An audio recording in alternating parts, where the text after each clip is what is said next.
जय हिंद प्यारे बच्चों, क्या हाल चाल है। उम्मीद है आपकी स्टडीज़ अच्छे से चल रही होंगी और टेस्ट पेपर भी आप अच्छे से कर रहे होंगे। तो आज बेटा हम लोग अपना full syllabus test number 54 discuss करने जा रहे हैं और मैं आपको स्टार्ट कर रहा हूं। मैं यानी संजीव भाटिया। हमारे सिंह सर का एक मिशन है, अब पढ़ने का अधिकार सबको, डॉक्टर बनने का अधिकार भी सबको। इसी के तहत हम लोग ये सारी प्रक्रिया कर रहे हैं। तो चलिए डिस्कस करते हैं। एफएसटी नंबर हमारा है कितना, 54। और इसका फर्स्ट क्वेश्चन देखिए, what is the OH minus in the final solution prepared by mixing 20 ml 0.05 molar HCl। 20 ml 0.05 molar HCl हम लोग ने लिया है 0.05 मोलर HCl का 20 ml लिया है और इसको मिक्स किया है किसके साथ, BaOH होल ट्वाइस का 30 ml के साथ। 30 ml of 0.10 molar 0.10 molar BaOH whole twice के साथ। इस तरह के क्वेश्चंस में बेटा क्या करते हैं, अब हमें क्या कह रहा है कि OH माइनस आयन की मोलैरिटी बताइए, कंसंट्रेशन, मोलर कंसंट्रेशन बताइए। इस तरह के क्वेश्चन बेटा हम लोग क्या करते हैं, एक फॉर्मूलाज का यूज करते हैं। देखिए अभी यहाँ पर मुझे इतना पहले आइडिया ले लेना चाहिए कि HCl के मिली इक्विवेलेंट ज़्यादा है या BaOH होल ट्वाइस यानी बेस के मिली इक्विवेलेंट ज़्यादा है। तो कैसे हम लोग करेंगे इसको, एक हम लोग फॉर्मूला लगाएंगे, milli equivalent of mixture equal to होगा milli equivalent of base minus milli equivalent of acid. एक बात ध्यान रखेंगे कि अगर बेस का मिली इक्विवेलेंट ज्यादा है तो बेस में से एसिड को सब्सट्रैक्ट करेंगे, और अगर एसिड का ज्यादा तो एसिड में से बेस को सब्सट्रैक्ट करेंगे। और अगर बेस का ज्यादा है तो यहाँ पर OH माइनस आयन कंसंट्रेशन मिल जाएगी, और अगर एसिड का ज्यादा है तो H प्लस आयन कंसंट्रेशन मिल जाएगी। या सिंपली मैं आपको एक फॉर्मूला इसमें और दे देता हूँ। मान लीजिए कि मेरा अभी बेस का मिली इक्विवेलेंट ज्यादा है तो मेरी एक इक्वेशन लग जाएगी, OH माइनस आयन की molarity equal to M1N1 V1 minus M2 N2 V2 upon V1 plus V2। ये फॉर्मूला मेरा यहाँ पे लगेगा। अब बेटा जी देखिए M1 क्या है, यहाँ पर M1 हमारा कितना दिया हुआ है, हमने बेस का लिया है M1 तो 0.1 इंटू एन क्या है, एन वैलेंसी फैक्टर है, वैलेंसी फैक्टर 2 है इसका, क्योंकि यहाँ पर 2 OH है। इसके अलावा इसमें वॉल्यूम कितना, वॉल्यूम 30 है मेरे, माइनस अब आ जाइए एसिड का, इसका मोलैरिटी कितना हुआ है 0.05 तो 0.05 लगा दिया। और इसमें वॉल्यूम कितना, इसका HCl का वैलेंसी फैक्टर कितना है 1 है, और इसका वॉल्यूम कितना है 20 है। अब बेटा वॉल्यूम टोटल कितना है, पहले का वॉल्यूम था 30 ml और दूसरे का वॉल्यूम था 20 ml, तो 30 प्लस 20 50 ml हो जाएगा। इसको सॉल्व करके लाए हम लोग, तो यहां पर लिख लेते हैं OH minus ion equal to, solve करके देखिए क्या आ रहा है, ये हमारा 32 से 60 और 0.1 से मल्टीप्लाई हुआ, दैट मीन 6, और ये हमारा 20 का हम लोग ने 0.05 में मल्टीप्लाई किया, that means 1 upon V1 plus V2 कितना आ रहा, V1 plus V2 20 plus 30 50, that means 5/50, that means 0.1। इसका मीन्स हम लोग को फर्स्ट ऑप्शन के साथ जाना चाहिए। ये है 51 का हमारा सोल्यूशन। क्वेश्चन नंबर 52 क्या कह रहा है, क्वेश्चन नंबर 52 कह रहा है कि N2 is access and H2। अच्छा यहाँ पर ऊपर पहले एसरेशन देखेंगे, 2 mole N2 react with 3 mole H2 to form 2 mole ammonia, 2 mole N2 react with 3 mole H2 to form 2 mole ammonia. अच्छा पहले तो ये देख लीजिए कि N2 का 2 मोल है, H2 का 3 मोल है, जब कभी हमें दोनों रिएक्टेंट के मोल्स गिवन हो और प्रोडक्ट के बारे में कोई इंफॉर्मेशन निकालनी हो, तो पहले हम लोग उन दोनों रिएक्टेंट में से कौन लिमिटिंग रिएक्टेंट है इसका पता करते हैं। लिमिटिंग रिएक्टेंट पता लगाने के लिए हम लोग नाइट्रोजन के गिवन 2 मोल को यहाँ की बैलेंसिंग नंबर से डिवाइड करेंगे और लिमिटिंग रेशो 2 आ जाएगा। हाइड्रोजन के लिए हम लोग क्या करेंगे, गिवन 3 मोल हैं और बैलेंसिंग नंबर 3 से डिवाइड करेंगे, यानी 1 आ जाएगा। लिमिटिंग रेशो जिसका कम होता है वही लिमिटिंग रिएक्टेंट होता है। सर H2 हमारा लिमिटिंग रिएक्टेंट है यहाँ पर, क्योंकि इसका 1 आ रहा है, इसका 2 आ रहा है, और लिमिटिंग रिएक्टेंट वो होता है जो कंप्लीटली कंज्यूम हो जाता है। तो ये 3 मोल कंप्लीटली कंज्यूम हो जाएंगे। जब ये 3 मोल कंप्लीटली कंज्यूम होंगे तो इसके कितने खर्च होंगे, 1 मोल, यानी नाइट्रोजन का 1 मोल H2 के 3 मोल के साथ रिएक्शन करेगा, 2 मोल अमोनिया बनाएगा। नाइट्रोजन एक्सेस है, इसका 1 मोल बचा रह जाएगा। तो इस तरीके से 2 मोल नाइट्रोजन डालो आप, चाहे 3 मोल नाइट्रोजन डालो, चाहे 4 मोल नाइट्रोजन डालो, रिएक्शन केवल 1 ही मोल करेगा इसके 3 मोल से, और 2 मोल ही अमोनिया बनेगा। तो ये एसरेशन सही है। ये N2 के 2 मोल डाले, रिएक्शन 1 मोल कर रहा है, 1 बचा रह जाएगा। अगर आप 3 मोल N2 के डालोगे, 1 ही मोल रिएक्शन करेगा, 2 मोल बचे रह जाएंगे। अब वो कह रहा है N2 इज एक्सेस, ये सही बात है, लिमिटिंग रेशियो तो 2 आ रहा है और हाइड्रोजन का लिमिटिंग रेशियो 1 आ रहा है, तो N2 is access, H2 is limiting.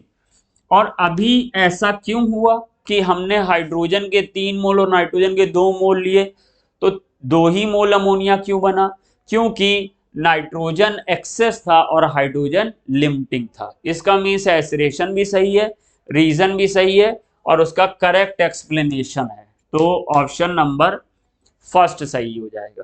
Question number 53 देखो, 500 ml of 0.1 molar acetic acid mixed with 500 ml of 0.1 molar NaOH, then the pH of the solution। तो इसको ऐसे देखते हैं, देखिए ये CH3COOH है और CH3COOH की रिएक्शन NaOH से कराई तो CH3COONA बन गया और प्लस वाटर बन गया।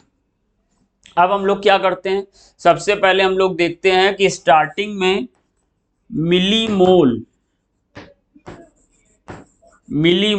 एसिटिक एसिड के कितने दिए गए। मिलीमोल इक्वल टू होता है मोल इनटू वॉल्यूम, तो मोल है 0, molarity into volume 0.1 into 500 ml। अच्छा NaOH का भी देखिए क्या है, 0.1 इंटू 500 ml। उस समय ये 0 है।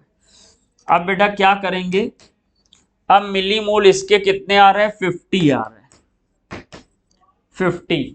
मान लो इसके 1 मोल इसके 1 मोल से रिएक्ट करते हैं, तो इसके 50 मोल इसके NaOH के 50 मोल से रिएक्ट कर लेंगे, तो 50 में से 50 चला जाएगा, सोडियम एसीटेट के 50 बन जाएंगे और वाटर के भी 50 बन जाएंगे।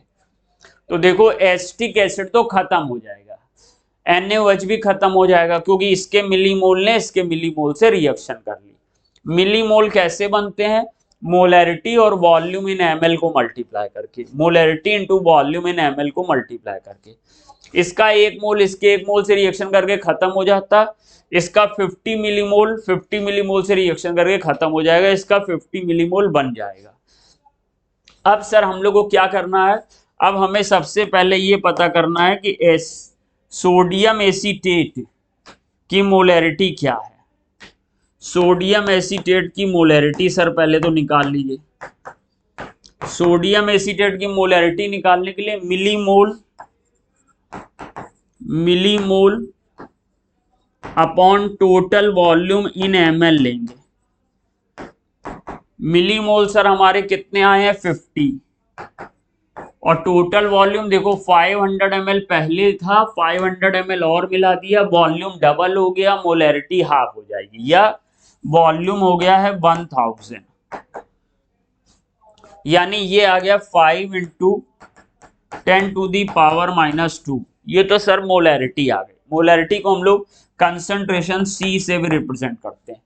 अब इस पूरे मिक्सचर में फाइनली हमको ये एक सॉल्ट मिल रहा, और ना तो एसिड है ना तो बेस है, तो इसमें पीएच निकालने के लिए हमें सॉल्ट हाइड्रोलिसिस का यूज करना पड़ेगा।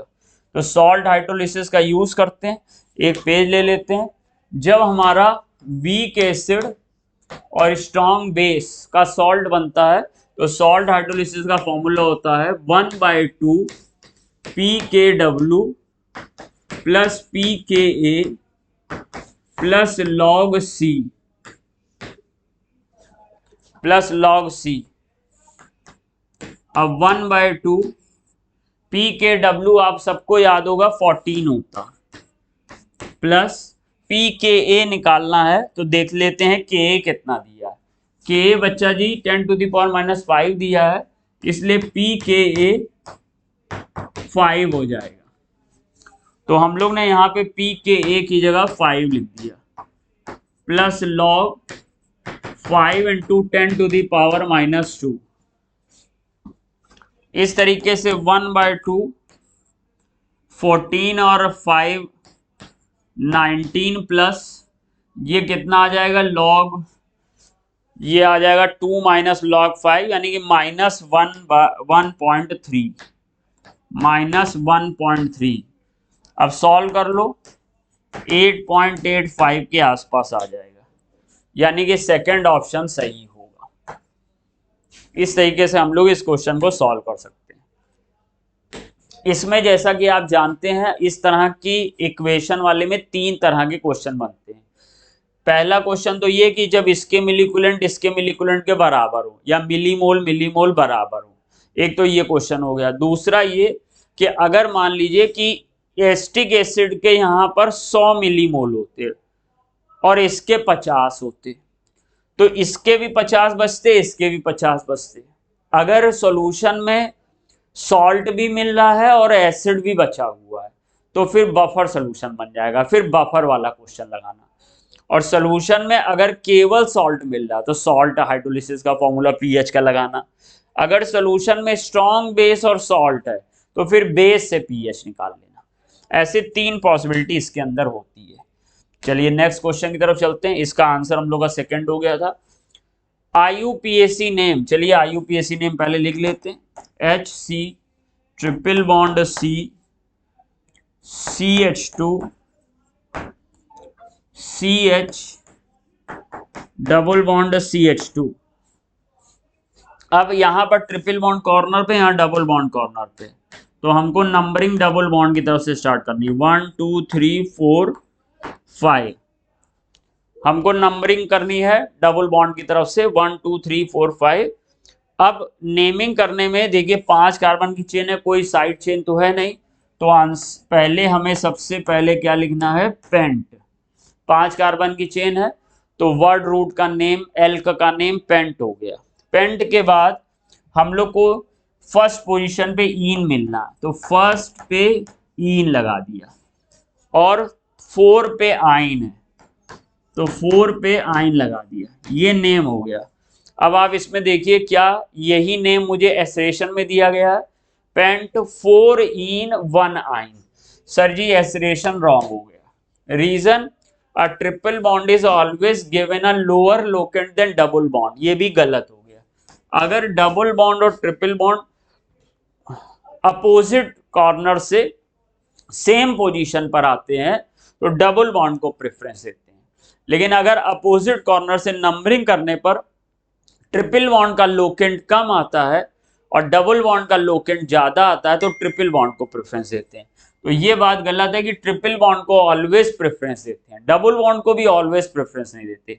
हाँ अगर इक्वल पोजीशन पे है तो डबल बॉन्ड को प्रेफरेंस देंगे।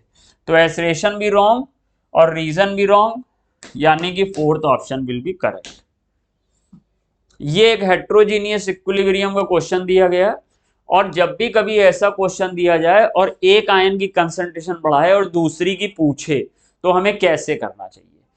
सर देखिए हमको इसमें पहले ये समझ लेना चाहिए कि जो K होगा, K इक्विलिब्रियम कांस्टेंट, वो इस तरह से लिखा जाएगा Ag प्लस की पावर 2 और CrO4 2 माइनस, क्योंकि बेटा ये सॉलिड है तो सॉलिड की एक्टिव मास या मोलरिटी यूनिटी मानते हैं, तो नीचे ये 1 आ जाएगा, तो ये K इस टर्म में होगा। अब अगर आपको कंसंट्रेशन चेंज करनी है तो पहले आप Ag प्लस का, अब ये देखिए कंसंट्रेशन भले ही चेंज कर रहे हैं लेकिन K पे कोई इफेक्ट नहीं आएगा, तो हम लोग ऐसा कर सकते हैं यहाँ पर Ag प्लस को शुरू में मान लिया वो X था और CrO4 Y था।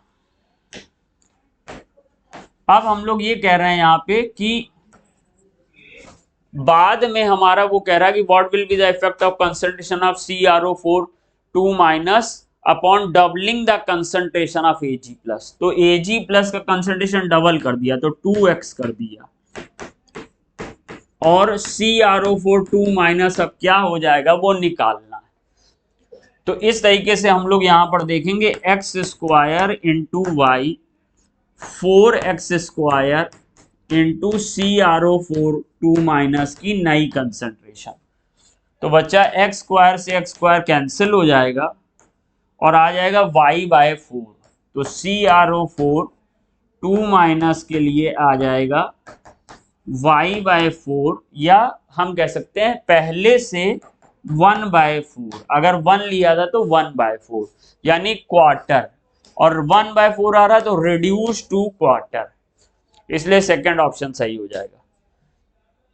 एसरेशन, the compound having double bond between carbon atom always show geometrical isomerism. ये बात गलत हो गई, जैसे अगर ये डबल बॉन्ड है और ये देखो ये 4 अलग अलग बॉन्ड है, कार्बन कार्बन डबल बॉन्ड के चारों तरफ, अगर बेटा यहां पर A हो, यहां पर A हो, यहां पर B हो, यहां पर B हो, तो इसको हम सिस कहते हैं। ये ज्योमेट्रिकल आइसोमेरिज्म शो कर रहा है, और ये शो इसलिए कर रहा है बता देता हूं अभी। C डबल बॉन्ड हो, A ये है, B ये है, B ये है, A ये है, इसमें सेम ग्रुप आमने सामने है तो ये ट्रांस है, और ये सेम ग्रुप अगल बगल है तो ये सिस है। डबल बॉन्ड बीच में होने की वजह से ये आपस में रोटेट नहीं कर पाते। अगर सिंगल बॉन्ड है, देखो ये जैसे सिस है, एक तरफ है ये, और अगर ये सिंगल बॉन्ड है तो ये कभी एयर के प्रेशर में घूम जाएगा और ट्रांस में बदल जाएगा, ट्रांस फिर सिस में बदल सकता। अगर एक दूसरे में इंटर कन्वर्टिबल हो तो अलग अलग कंपाउंड नहीं कहलाएंगे। अलग अलग कंपाउंड तो तभी बनेंगे जब बीच में, जैसे मान लीजिए कि हमने ये डबल बॉन्ड लगा दिया, अब ये जब डबल बॉन्ड लगा देंगे तो घुमाएंगे तो ये आपस में लड़ जाएंगे और घूम नहीं पाएगा, यानी कि रोटेशन रिस्ट्रिक्ट है, रोटेट नहीं कर सकता।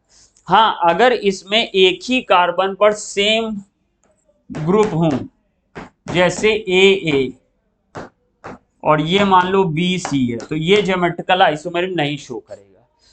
The compound having double bond between the carbon atom always show geometrical isomerism, ये गलत हो गया। अगर सेम ग्रुप या एटम जुड़े हैं कार्बन पर तो ज्योमेट्रिकल आइसोमेरिज्म नहीं देगा, डिफरेंट जुड़े हैं तो ज्योमेट्रिकल आइसोमेरिज्म दे सकता है। The rotation of group of atom about corner carbon carbon double bond is restricted, यानी कि डबल बॉन्ड के चारों तरफ घूमना संभव नहीं है, ये सही है। इसलिए हम लोग कहेंगे एसरेशन गलत, रीजन सही। Assertion is false, reason is true, third option is correct. Next देखेंगे, the dihydrogen phosphate of certain metal has formula MH2PO4। चलिए सर, ये MH2PO4 को हम लोग ने लिख लिया, इसको सबसे पहले आयनाइज कर लीजिए। तो आयनाइज करेंगे तो ये M पे प्लस आ जाएगा और H2PO4 पे माइनस आ जाएगा। अब क्या करो, अब वो कह रहा है इसका मेटल क्लोराइड बनाना है, तो ये मेटल यहां से निकालो, M plus Cl minus MCl बन जाएगा। That means first option correct हो जाएगा। इसके लिए देखिए आयनाइजेशन पोटेंशियल निकालने का एक बेसिक फॉर्मूला होता है, और वो फॉर्मूला होता है ionization enthalpy equal to 13.6 into Z square 1 electron system के लिए। अब लिथियम का जेड सर कितना होता है, सब जानते हैं 3 होता है, तो यहाँ पर फॉर्मूला के अकॉर्डिंग 13.6 इंटू 3 की पावर 2 यानी कि 13.6 into 9, that means 122.4 electron volt, इसलिए ये हमारा फोर्थ ऑप्शन सही हो जाएगा। Assertion BCl3 does not exist as dimer but BH3 exist as dimer B2H6। Assertion सही है। देखो ऐसा BCl3 में संभव नहीं है, ये कंडीशन BCl3 में संभव नहीं है। इसका रीजन ये है कि ये Cl का साइज इतना बड़ा होता है कि ये दो छोटे बोरॉन के बीच में फिट नहीं हो पाता। लेकिन BH3 का डाइमर, ऐसे अगर दो BH3 हैं तो इसका डाइमर पॉसिबल है। अगर दो BH3 हैं तो इसका डाइमर पॉसिबल है। यहाँ पर ये बॉन्ड बन जाएगा, ये छोटे छोटे H बीच में आ जाएंगे। तो ये वाला एसरेशन सही। Large size of chlorine atom do not fit between the small boron atom where a small size hydrogen atom get fitted between boron atoms. तो एसरेशन भी सही, रीजन भी सही और correct explanation. Assertion reason true, reason is a correct explanation of the assertion. First option सही। In a reaction of 5 mole of electrons are transferred to 1 mole of nitric acid। ये देखिए sir, हमने nitric acid लिया और nitric acid को जब electron दे रहे हैं तो वो या तो नाइट्रोजन में बदलेगा फर्स्ट और सेकंड ऑप्शन के हिसाब से, और या फिर वो बदलेगा सर मेरा N2O में। अच्छा, अब मुझे चेक करना है, जब मोल भी दिए हों वैलेंसी फैक्टर के साथ, तो मुझे सबसे पहले इसमें देख लेना चाहिए कि मुझे कह रहा 5 mole of electrons transfer to 1 mole of nitric acid. ठीक है सर, ये देखिए +5 है, +5 है और इसका 1 मोल हम लोग ने ले लिया, तो इसमें हम लोग ने 5 मोल इलेक्ट्रॉन ट्रांसफर किए और ये यहाँ पर हमारा है 0। इसका जरा वैलेंसी फैक्टर निकाल लीजिए।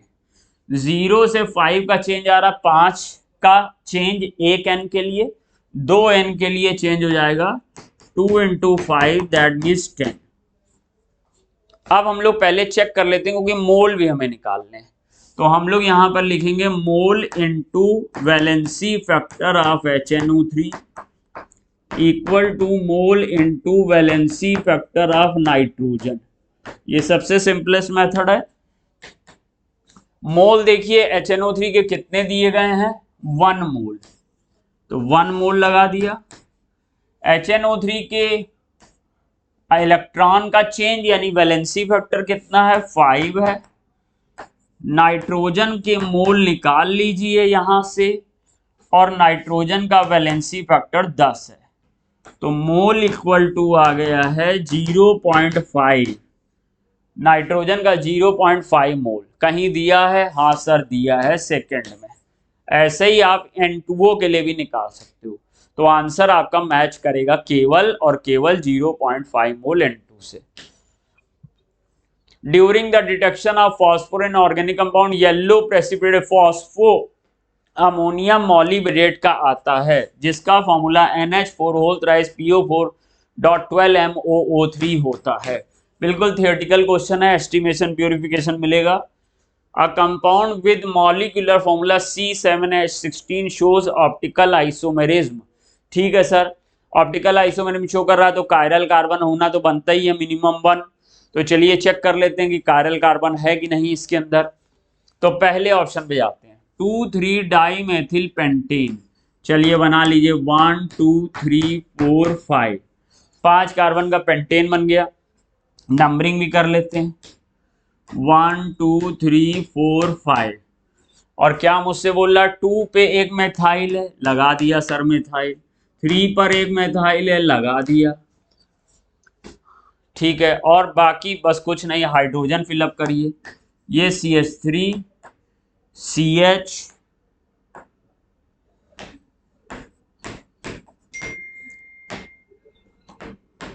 ये H, ये CH2, ये CH3। अब बेटा जी ये वाला जरा आप कार्बन देखिए, ये कार्बन, इसके एक तरफ CH3 ग्रुप लगा हुआ है, एक तरफ हाइड्रोजन लगा, एक तरफ एथाइल लगा है और एक तरफ आइसोप्रोपाइल लगा है। यानी कि इस पे ये वाला कार्बन कायरल कार्बन है, और किसी भी कंपाउंड में मिनिमम एक कायरल कार्बन हो तो ऑप्टिकल एक्टिविटी की पॉसिबिलिटी होती है। इसको देखें, इसमें CH3 दो सेम है तो ये कायरल नहीं है। इसमें 3H है, कायरल नहीं, 3H कायरल नहीं। इसमें 2H कायरल है, सेम ग्रुप है, 3H सेम है, कायरल नहीं, एक कायरल कार्बन है। और किसी भी कंपाउंड में अगर एक कायरल कार्बन हो तो निश्चित ही ऑप्टिकल आइसोमरिज्म होगी। दो होंगे तो फिर centre of symmetry, plane of symmetry, ये सब देखना पड़ेगा। लेकिन आगे एक कायरल कार्बन है तो ऑप्टिकल एक्टिव होगा, इसलिए हमारा फर्स्ट ही मैच कर गया। बाकी सब ऐसे आप स्ट्रक्चर बनाइएगा तो आपको पता चल जाएगा कोई भी कायरल कार्बन नहीं मिलेगा। pH of 10 to the power -7 molar HCl is less than 7, ये सब लोग जानते हैं। 10 to the power -7 मोलर अगर आप HCl लोगे तो इसमें वाटर का भी 10 to the power -7 H+ add हो जाएगा, जिसकी वजह से इसका pH 6.99 के आसपास आएगा। At very low concentration of HCl contribution of H+ water is considerable. जी हाँ, वही जो रीजन था मैंने पहले ही आपको एक्सप्लेन कर दिया। तो both the assertion reason are true, the reason is the correct explanation of the assertion first. अच्छा, क्या ढूंढना है? फिर से कायरल ढूंढना है। अरे बहुत बढ़िया, अभी इसको एक्सप्लेन किया था आपको। चलिए फिर से देख लेते हैं। देखिए, इस C पर एक H है, एक CH3 है, मतलब मेथिल है, और यहाँ पर हाइड्रोजन है, यहाँ पे प्रोपिल है, और यहाँ पर एथिल है। इसका मीन्स है ये कायरल हो गया। तो सर ये ऑप्टिकल हो गया। इसमें देखिए यहाँ पर H है, यहाँ पर CH3 है, यहाँ पर एथिल है, यहाँ पर CH3CO ग्रुप है। सर ये भी कायरल हो गया। इसमें देखिए 3H है, सेम है, ये कायरल नहीं है। इसमें इस तरफ C2H5 सेम है, कायरल नहीं है। इसलिए हमारा फर्स्ट और सेकंड कायरल है, बाकी कोई कायरल है नहीं। Only first and second are chiral compound. Third सही हो जाएगा। 65 रिएक्शन बनानी है, रिएक्शन बनाते हैं। CH3CH NH2,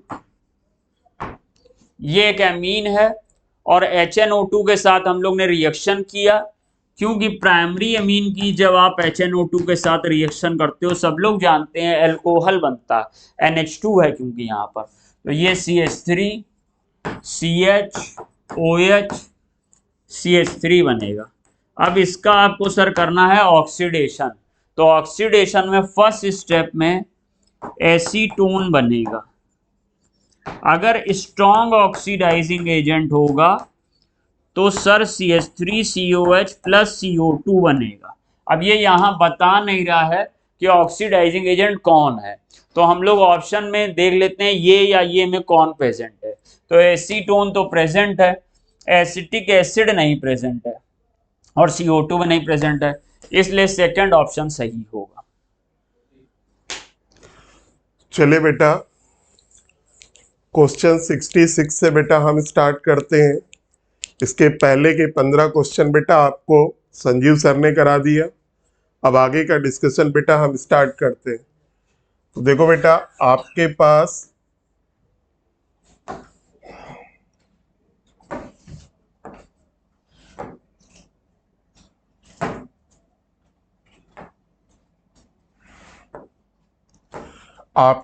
देखो बेटा, ये कंपाउंड एक एल्कोहल है।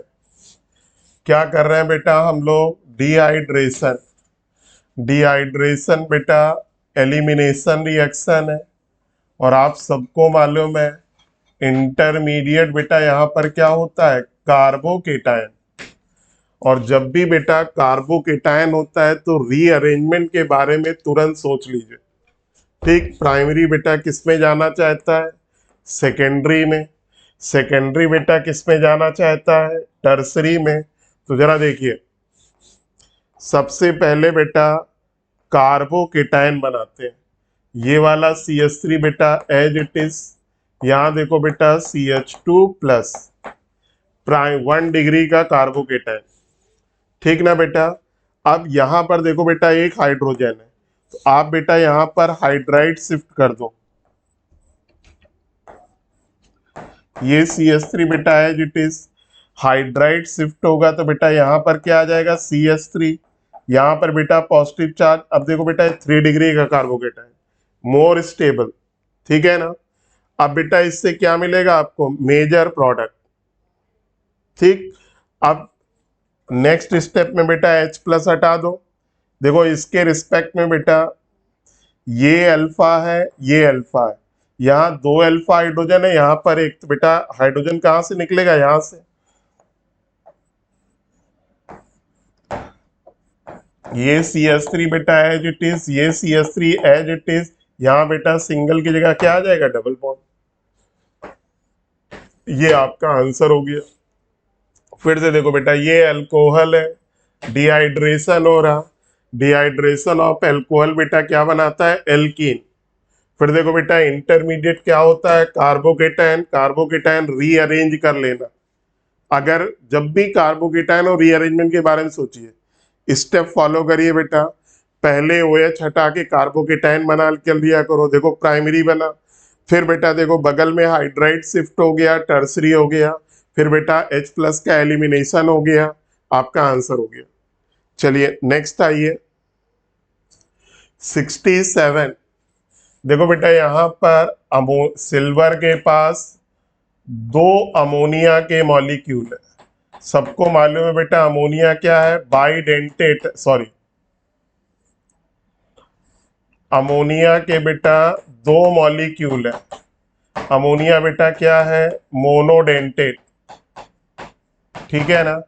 सिल्वर बेटा कितने लोन पेयर ले रहा, सिल्वर बेटा लोन पेयर कितना ले रहा है, 2। और जब 2 लोन पेयर लेता है, इसकी बेटा कोऑर्डिनेशन नंबर बेटा कितनी है, 2, ठीक है ना।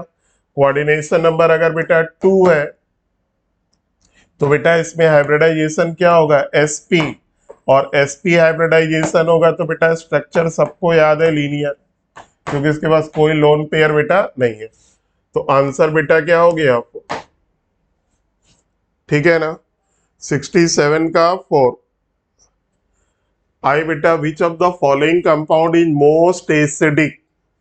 देखो बेटा ये सैलिसिलिक एल्डिहाइड है, ठीक, ortho hydroxy benzaldehyde, Meta hydroxy benzaldehyde, para hydroxy benzaldehyde, benzyl alcohol, ठीक है ना। तो देखो बेटा ये वाला तो एलिफैटिक अल्कोहल में चला जाएगा, ये बेटा फिनॉल नहीं है, ठीक है ना। ये आप एरोमेटिक अल्कोहल कह सकते हो, लेकिन यहाँ पर कोई कॉन्जुगेशन नहीं है, फिनॉल से डिफरेंट है। तो ये तो बेटा आपका लीस्ट एसिडिक हो गया। अब आइए इस वाले में, तो देखो बेटा आप सबको मालूम है कि आर्थो हाइड्रोक्सी बेंजल्डिहाइड में बेटा क्या होगा, इंट्रामोलिकुलर हाइड्रोजन बॉन्डिंग। देखो ये बेटा OH है, ये बेटा C डबल, सॉरी,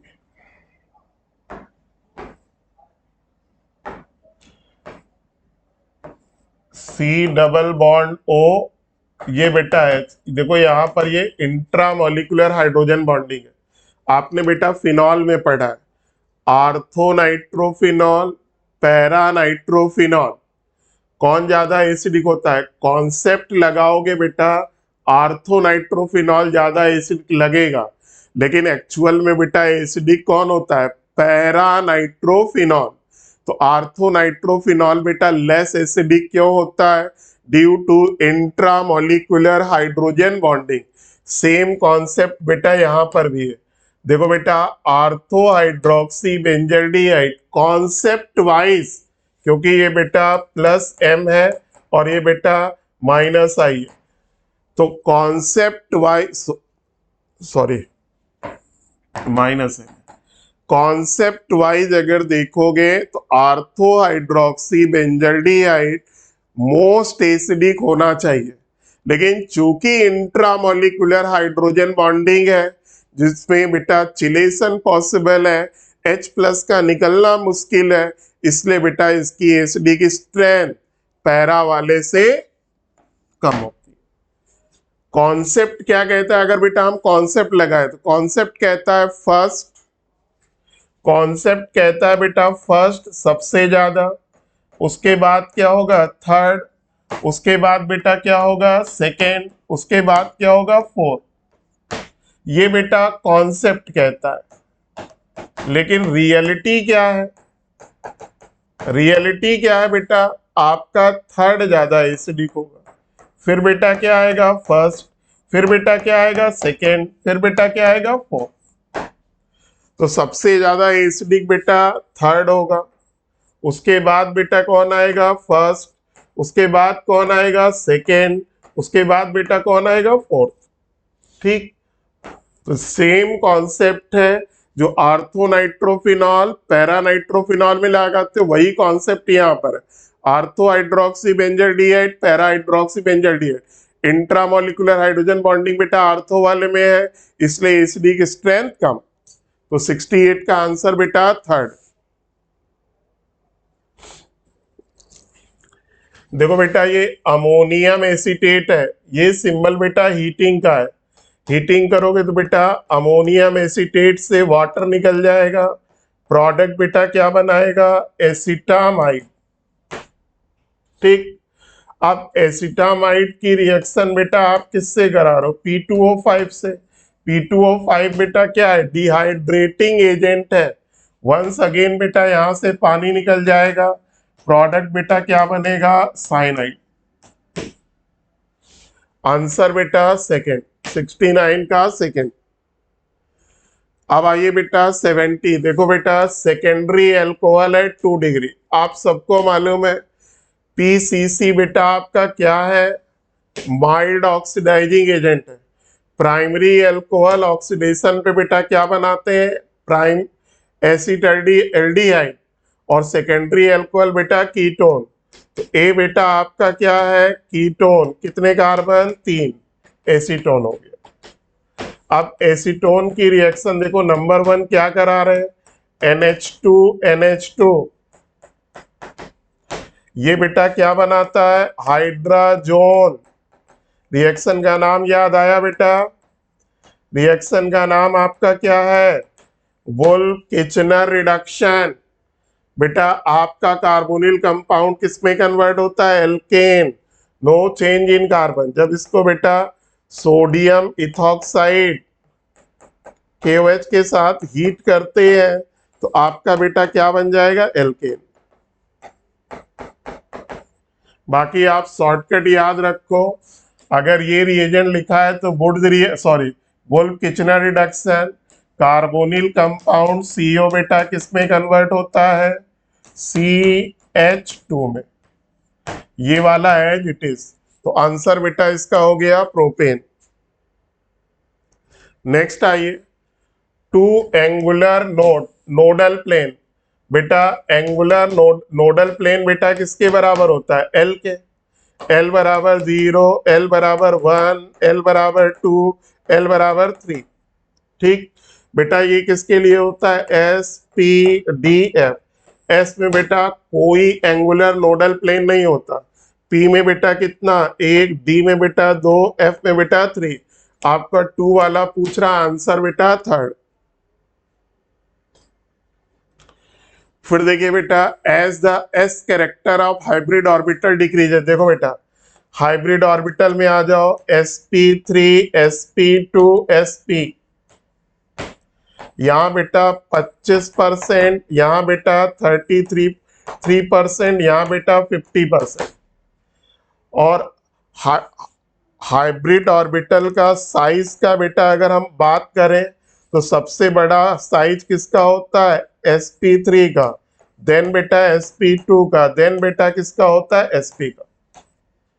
अब जरा देखो, और आप सबको मालूम है इसमें बॉन्ड एंगल कितना होता है 109 डिग्री 28 मिनट, इसमें बेटा कितना होता है 120, इसमें बेटा 180। अब देखो जरा कह रहा बॉन्ड एंगल डिक्रीज, गलत, जहां पर S character minimum bond angle बेटा सॉरी इन्होंने पूछा है बेटा इनकरेक्ट।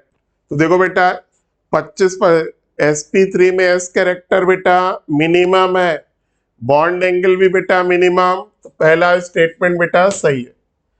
इनकरेक्ट पूछा है ध्यान रखिएगा।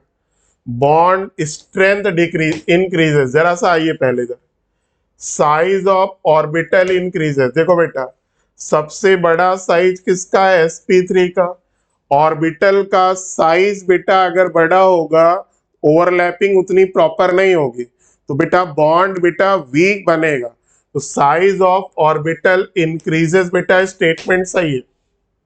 ठीक, फिर देखिए बॉन्ड स्ट्रेंथ इंक्रीजेस, अगर देखो बेटा एसपी में परसेंटेज एस कैरेक्टर हाईएस्ट, लेकिन बेटा परसेंटेज एस कैरेक्टर हाईएस्ट तो बेटा ऑर्बिटल का साइज लोवेस्ट होगा तो बॉन्ड स्ट्रेंथ बेटा क्या होगी, इंक्रीज।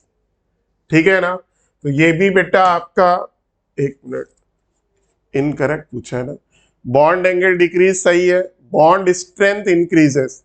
तो देखो बेटा एसपी में आप सबको मालूम है, अगर कार्बन कार्बन की बात करें तो यहाँ बेटा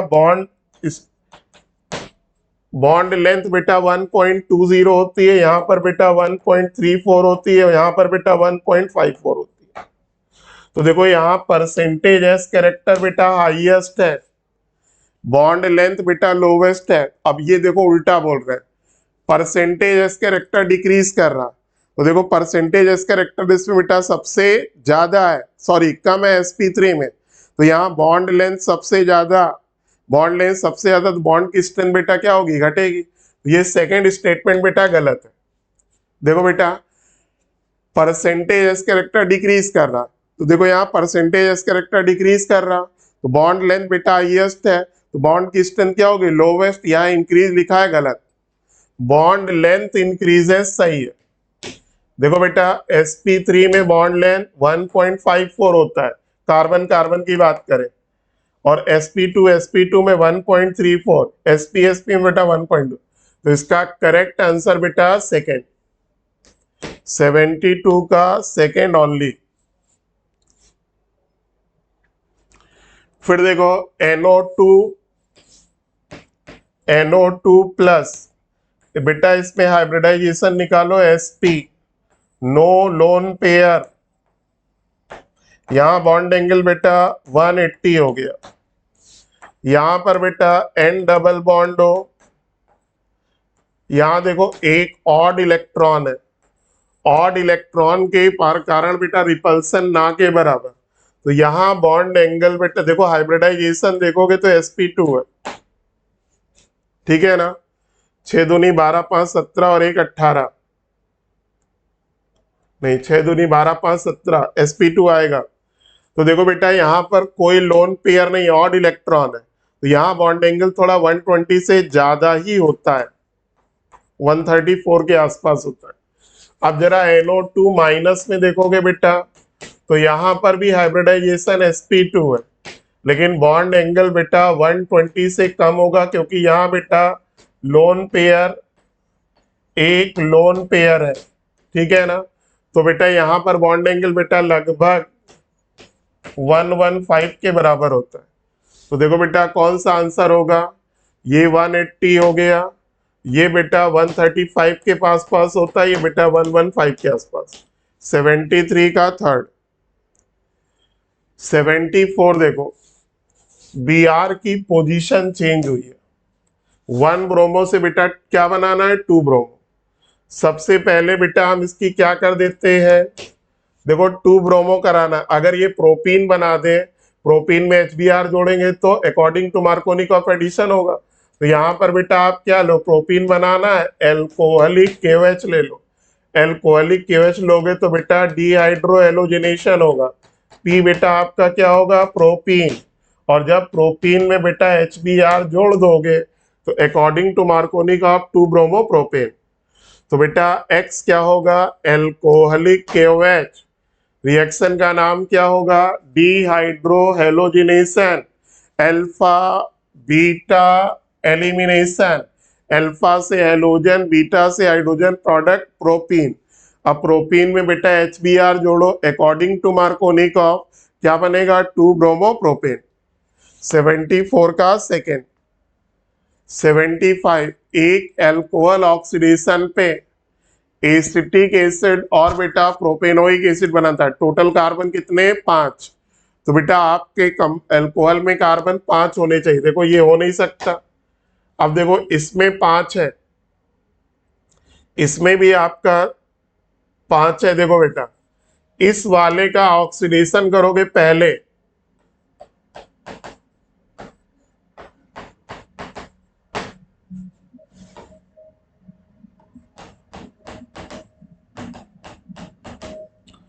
देखो ये आपका सेकेंड ऑप्शन है। अगर बेटा इसका ऑक्सीडेशन करोगे तो यहां पर बेटा क्या आ जाएगा, सी डबल बॉन्ड। ठीक है ना, सी डबल बॉन्ड हो, ये इस तरीके से है।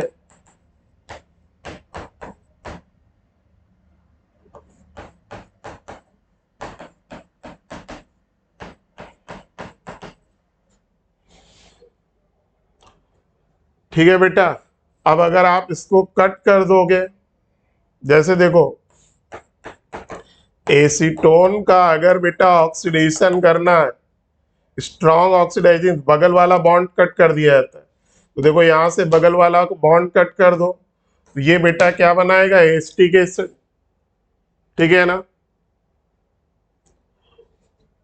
ये वाला बेटा यहां पर सी डबल ओ चाहेगा, तो ये आपका आंसर नहीं हो सकता। अब जरा इसको देखो, इस वाले में तो बेटा एक ही प्रोडक्ट बनेगा। चौथे में आइए, सी एच, इसका ऑक्सीडेशन करोगे ये आएगा CH2 CH2 CH3। देखो इसका बेटा ऑक्सीडेशन करोगे ना तो इधर वाला एसीटोन बना लेगा, केवल ये एसिड बनाएगा। और अगर फर्दर इसका ऑक्सीडेशन करेंगे तो एस्टिक एसिड और बेटा फॉर्मिक एसिड बनेगा, तो वो आपका आंसर नहीं हो सकता। अब देखो इसके ऑक्सीडेशन से बेटा ये बना ब्यूटेनॉन 2। अब इसको यहां से कट करो, इसका ऑक्सीडेशन करो, ये बेटा क्या बनाएगा, एसिटिक एसिड। और ये बेटा क्या बनाएगा, प्रोपेनोइक एसिड। ये वाला ग्रुप बेटा किसमें कन्वर्ट होगा, सी डबल। तो करेक्ट आंसर बेटा 4। फिर से देखो, पहला वाला बेटा, पहली बात 5 कार्बन होना चाहिए, 4 है। और अगर बेटा इसका ऑक्सीडेशन करेंगे, पहले बेटा 4 कार्बन का एल्डिहाइड, फिर ब्यूटेनोइक एसिड बनेगा, आंसर नहीं। दूसरे वाले में देखो बेटा ऑक्सीडेशन करोगे, ये आपका प्रोडक्ट होगा।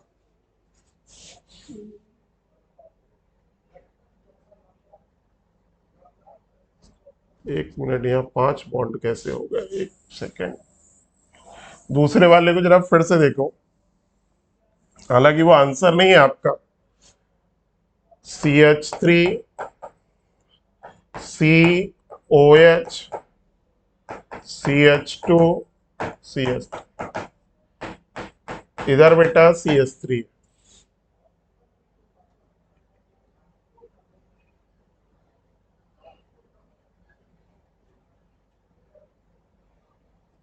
ठीक है बेटा, अगर आप ऑक्सीडेशन करोगे,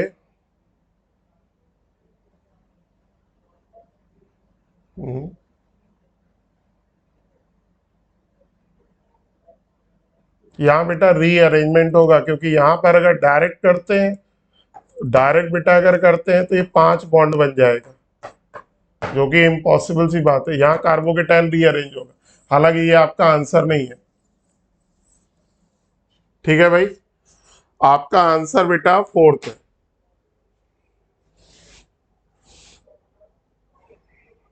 अगला देखिए 76, विच among the following does not have p electron. Sodium बेटा 1s2 2s2 2p6 3s1। Helium बेटा केवल 1s2। Chlorine 1s2 2s2 2p6 3s2 3p5 p है। नाइट्रोजन बेटा 7 1s2 2s2 2p3। तो आपका आंसर बेटा सेकेंड। 77, बैक बॉन्डिंग कहाँ, तो आप सबको मालूम है बोरॉन ट्राइफ्लोराइड में बेटा क्या होती है, बैक बॉन्डिंग। क्योंकि बोरॉन और फ्लोरीन एक ही पीरियड का कह सकते हो, और साइज में डिफरेंस बेटा कम होता है, बैक बॉन्डिंग पॉसिबल है। इन सब में बेटा बैक बॉन्डिंग पॉसिबल नहीं है। 78, which of the following ion exhibit. देखो बेटा डी ट्रांजिशन के लिए अनपेयर्ड इलेक्ट्रॉन होना चाहिए, पैरामैग्नेटिज्म के लिए अनपेयर्ड इलेक्ट्रॉन। यहाँ देखो बेटा Mn का कॉन्फ़िगरेशन क्या होता है, 3d5 4s2। यहाँ ऑक्सीडेशन नंबर +7, तो यहाँ क्या बचा 3d0, तो डी ट्रांजिशन पॉसिबल नहीं है। यहाँ बेटा +6, 3d5 4s1 होता है। यहाँ पर भी बेटा 3d0 है। यहाँ पर भी देखो बेटा +6 3d5 4s1 से बेटा क्या हो गया 3d0। तो इन तीनों में बेटा कोई dd ट्रांजिशन पॉसिबल नहीं है, कोई अनपेयर्ड इलेक्ट्रॉन नहीं है, तो बेटा पैरामैग्नेटिक नहीं है। अब आइए बेटा यहाँ oxidation number +3, ground state configuration 3d4s2 +3 के लिए बेटा क्या आएगा 3d5, 5 अनपेयर्ड इलेक्ट्रॉन है, पैरामैग्नेटिक और बेटा dd ट्रांजिशन हो जाएगा। 79 which one is wrong statement? Number of electron in sodium quantum having quantum number 0 is 7। चलिए देख लेते हैं 1s2 2s2 2p6 3s1। देखो बेटा इसके लिए l बराबर 0 होता है, सॉरी m बराबर 0। इसके लिए बेटा l बराबर 0 m बराबर 0, l बराबर 0 m बराबर 0। यहाँ n बराबर 2 है, यहाँ बेटा n बराबर 1 है।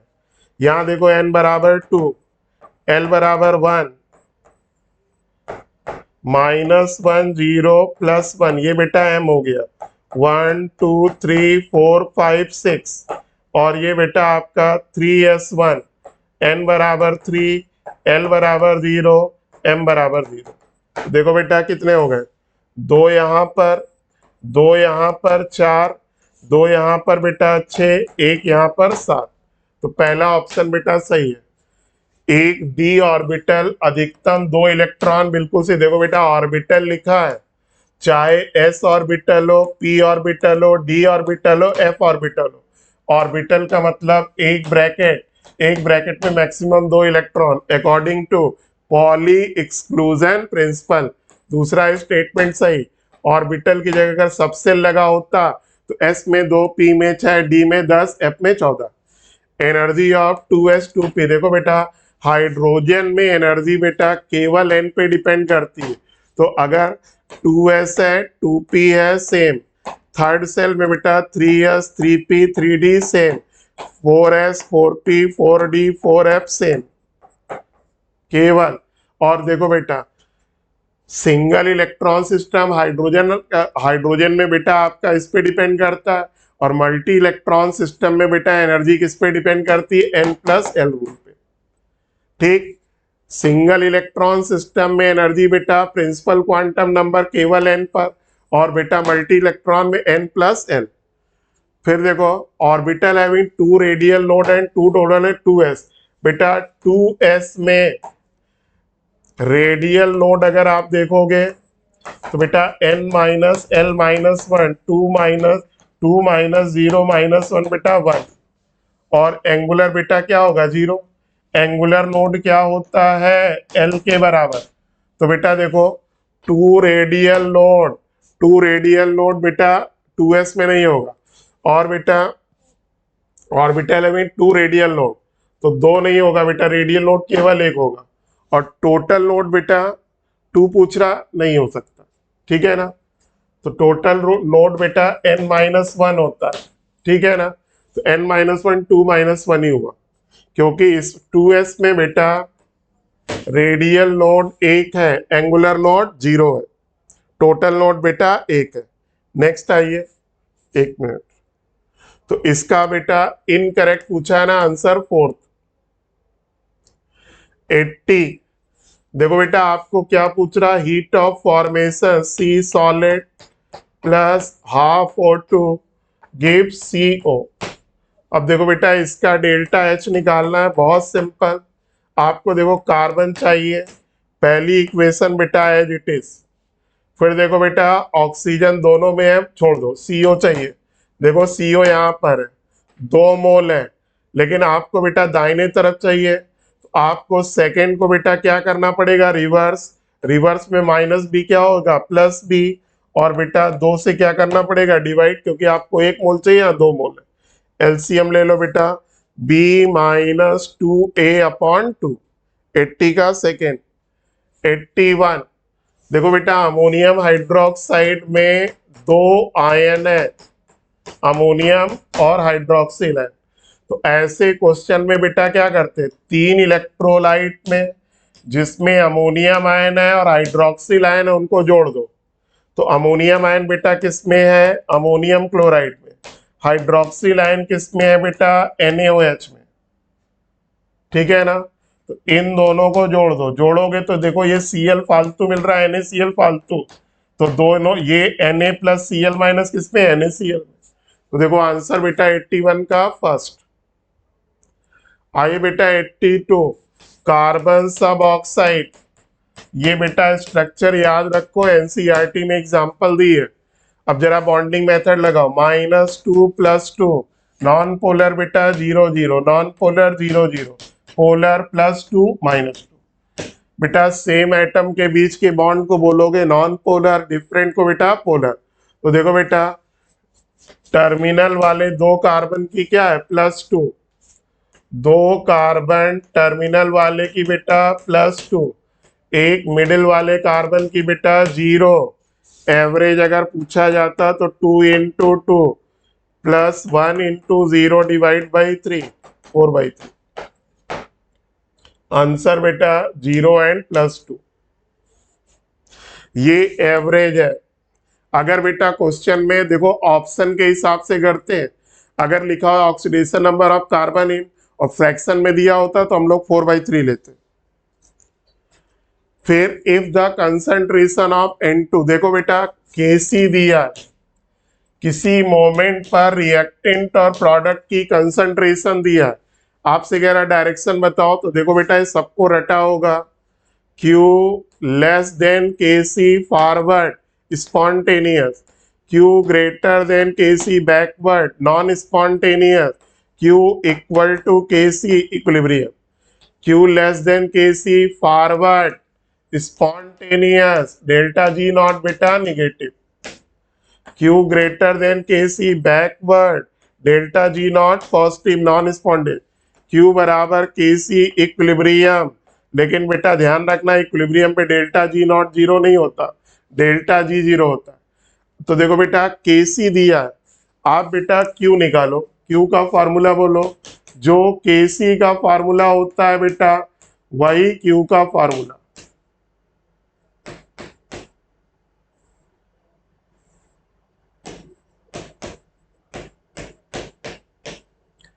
आपकी रिएक्शन बेटा क्या है? देखो ये Kc का फार्मूला हुआ 0.8, 0.8, 0.2, 0.4, चारों डेसिमल कैंसिल, क्या बचा बेटा? 8। अब आप देखो बेटा आपका Q 8 है, जो बेटा इक्विलिब्रियम कांस्टेंट Kc 0.62 से बड़ा है, यानी रिएक्शन बेटा किधर जा रही? Backward, shifting in left.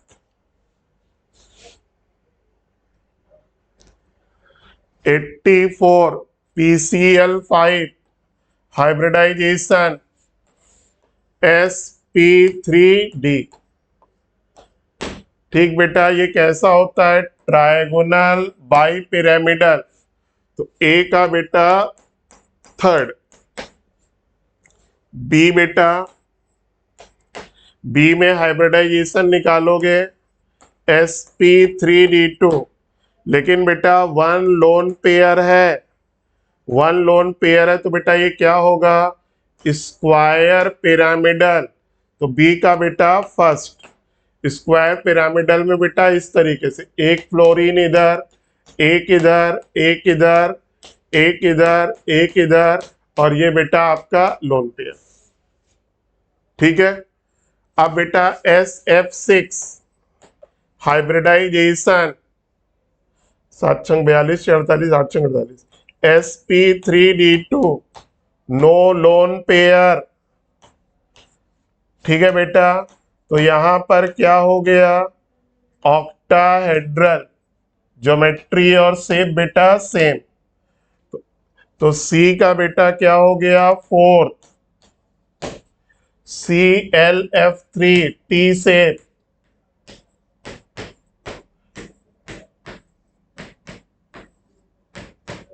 ठीक है ना?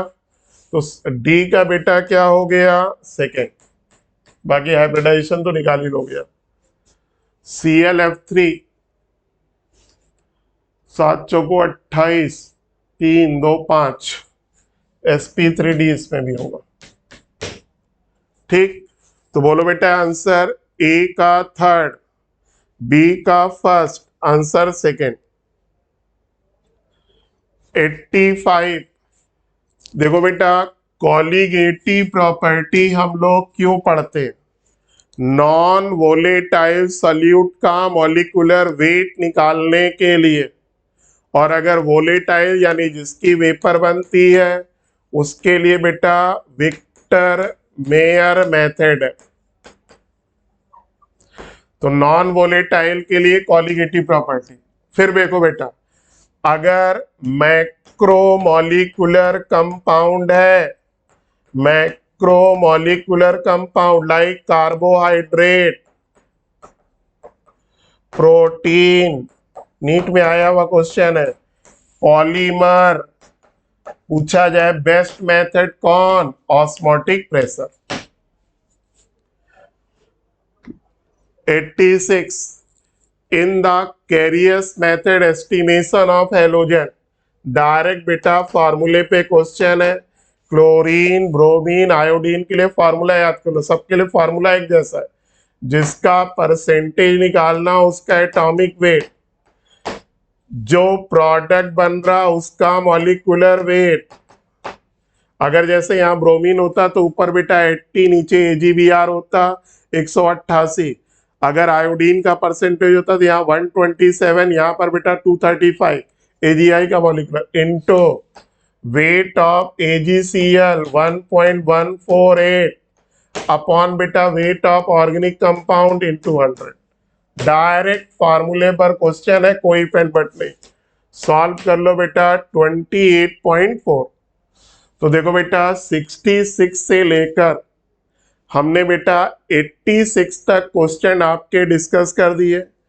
87 ऑनवर्ड यानी 100 तक बेटा आपको अकरम सर आगे कंटिन्यू करेंगे।